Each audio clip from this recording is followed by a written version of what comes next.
do what you want to do with your life, right? Don't go be doing something you don't enjoy. Don't do something don't get locked into, you know, a car that you can't afford and doing something crazy because you need the money. Don't do that. Do what you want to do. Do what the f is it that you really want to do? Because if someone else is doing it, you can do it, you know? I mean, everybody makes their own path through this world, but a lot of people don't follow the path that they really feel pulled to. You know, there's, for whatever reason, they got negative programming. You know, when they were kids, someone told them they couldn't do it, or told them to take the shortcut, or take the short route. That's a sad thing, man, when you talk to dudes, especially like talented dudes, and they don't follow up with what they want to do. Even if other people can't see through their filter of criticism, you're still driven by love. Every one of you is a piece of all that is. Every one of you. And if that critical mind comes up and says not good enough in any sense, there's a point where you have to stand back and say, that's not me. I am more than the program. And when you let go of that problem of self-criticism, you learn and experience for the first time in your life self-love. And why is this important? Because as I learned through years, I could not love the people around me until I could learn to love myself. The glory of life on this planet cannot be built by anything else in the universe than what you can do here. You are creators. Own your creativity. Own your spirit. It's not words. It's not devotion. It's a true knowledge. You are spiritual. And that is the opening of life. There are a lot of people who are biting their fingers in fear that they might lose their jobs. But there are few people who have decided within themselves, I'm going to make it. Some people aren't waiting to be cut. Some people are moving on their own because they feel within themselves, I've got what it takes to make it. They're not afraid about tomorrow because of how they see themselves, because of what they feel that they deserve, because of what they feel that they can create for themselves. Because these people have decided, as they look at the future, as they look at themselves, there's a way. Where there's a will, there's a way for me to begin to create a way out of no way. And when you have that kind of consciousness, when you have that kind of spirit, nothing can stop you. Nothing. Have you ever given much thought to the idea that the spoils in life go to the risk takers? If you'll give it some thought, I think you'll come up with the same solution I arrived at. A survey indicated that 98% of the men in the country are looking for security in their work. That is, they're mainly interested in losing themselves deep in the warm, nourishing viscera of some large corporation, which is fine. I'm not knocking it. I'm just commenting on it. But these are not, as a rule, the risk takers. They're more the play it safers. And while they can have good and successful careers all their working lives, the chances are against they're hitting the big jackpot. Now, the reason I say this is because this sort of life, as a rule, does not encourage a man to do much more than he has to do. And he'll usually spend his free time, which comes to something like 72 hours a week when he's neither working nor sleeping, in pursuits not calculated to help him get ahead in the world. Now, the man who risks his spare time writing a book, painting pictures, fiddling with inventions, continuing his education, is generally the one in this kind of milieu who will advance above his fellows. But the man who risks all of his time on a goal he wants to reach, on a dream in his heart, who stakes his livelihood and the livelihood of his family upon his own brains and the proper use of his time, and tackles the world single-handed, here's the risk-taker to whom the spoils will generally accrue. Now, I'm not talking about the impractical dreamer and stargazer. I'm talking about the man of action who gets out and raises the dust in the world. He might take some king-sized pratfalls and be snickered at by friends and relatives of a more conservative bent, but he'll usually make the grade if he stays with it, and earn their admiration, if not envy, before he's through. You know, one of the biggest factors in his favor is the size of the group he belongs to. According to the most reliable figures I can find, this risk-taker belongs to only about 2% of the population. And since he's generally working on an idea that will in some way serve the big 98%, the odds swing rather favorably to his side. Additionally, a man on his own must think. He must devote more of his days to thinking. Conversely, the man with a good steady job who's familiar with his work and surroundings can go along pretty well from day to day without doing any creative thinking at all. And as I said, we have a tendency to do no more than we have to. Anybody who spends a good deal of his time thinking is going to come up with a good idea once in a while.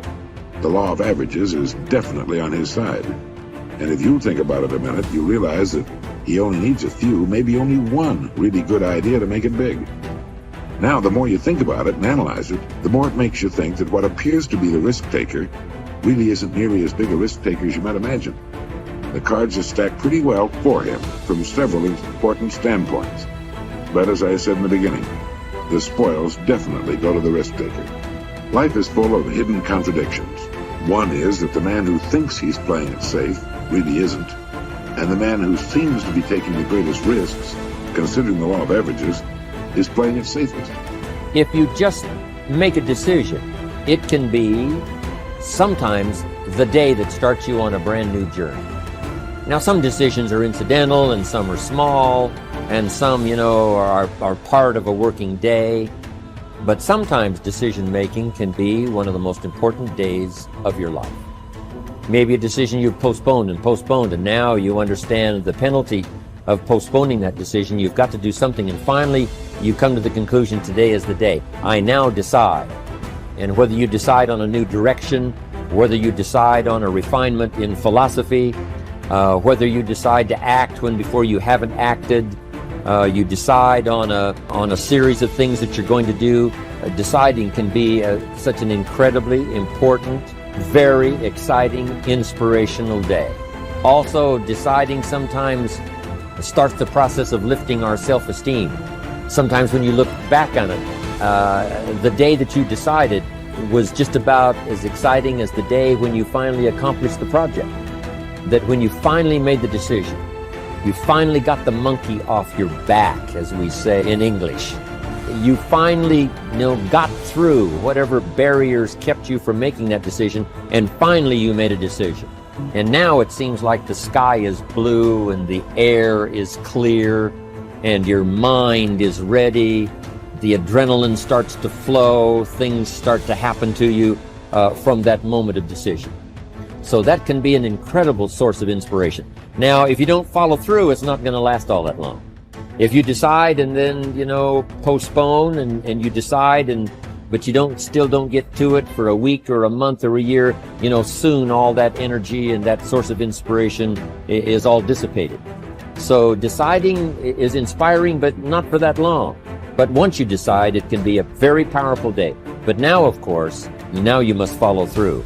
But if there's some things you've been postponing, some decisions you have just, haven't gotten to, I would ask you to just, take out your journal and just go through, what have I been postponing that's not going to be better for my health? It's not going to be better for my future.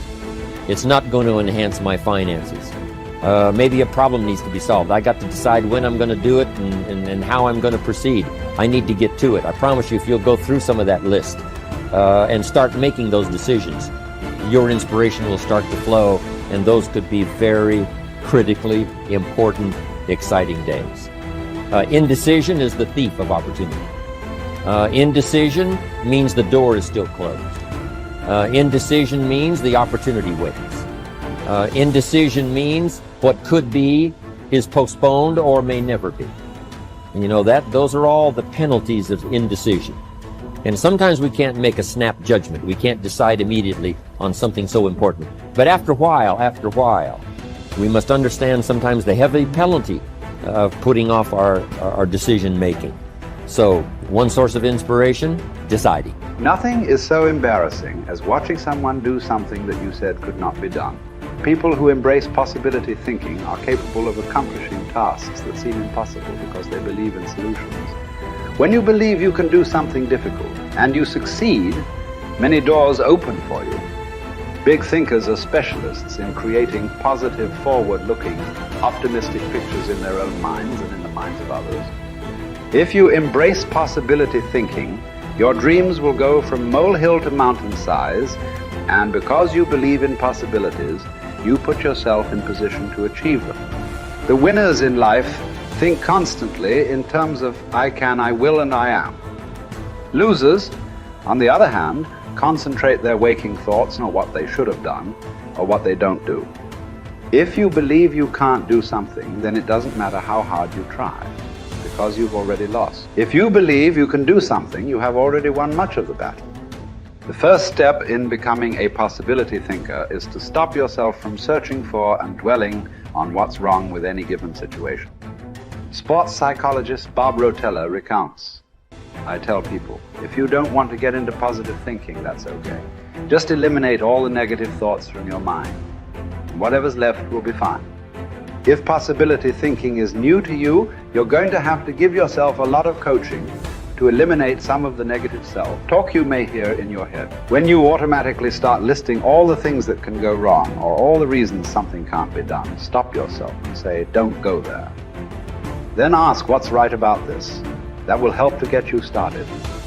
And if negativity is a really big problem for you and pessimistic things come out of your mouth before you've even thought them through, you may need to enlist the aid of a friend or family member to alert you every time you utter negative ideas. One of the best ways to cultivate a possibility mindset is to prompt yourself to dream one size bigger than you normally do. Let's face it, most people dream too small. They don't think big enough. Henry Curtis advises, make your plans as fantastic as you like, because 25 years from now they will seem mediocre. Make your plans 10 times as great as you first planned, and 25 years from now you will wonder why you did not make them 50 times as great. If you push yourself to dream more expansively, to imagine your organization one size bigger, to make your goals at least a step beyond what makes you comfortable, you will be forced to grow, and it will set you up to believe in greater possibilities. Most people want their lives to keep improving, yet they value peace and stability at the same time. People often forget that you can't improve and still stay the same. Growth means change. Change requires challenging the status quo.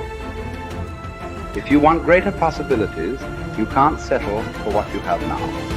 When you become a possibility thinker, you will face many people who will want you to give up your dreams and embrace the status quo. Achievers refuse to accept the status quo.